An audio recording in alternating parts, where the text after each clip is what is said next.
My name's Laura Hayes. I've been working with adolescents and families for about 6 years now.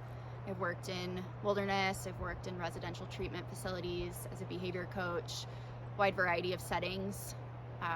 What brought me to wilderness is really just my passion with connecting people with the outdoors, and I've found healing with connecting to wilderness, and I just see there's so much more space and so much more freedom and space for creativity, space for different options. When we feel stuck in these places, there's tons that we can pull from when we're outside in nature.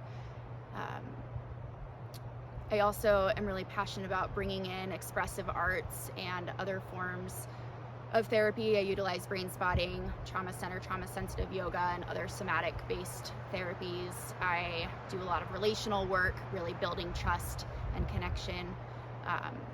Very passionate about working with students who feel like their voices have never truly been heard, and I bring that commitment, that empathy.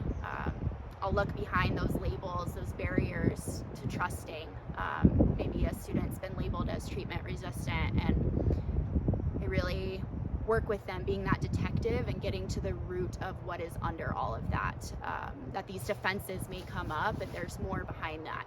And so really sitting with them in those hard spaces to really hear them when they haven't been heard before.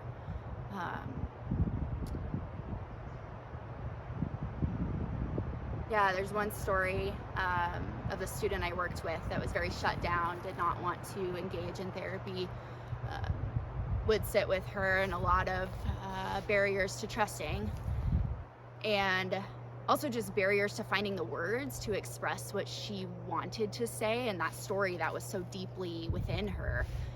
And we did an entire session with maybe 3 sentences total, and it was fully just an art. And so having this student, and she was an artist, so if a student's not an artist, that may not be the approach. But with this student in particular, she just drew her experience with me in session, her experience with her family, her experience of who she is, and exploring that identity and the disconnect from that.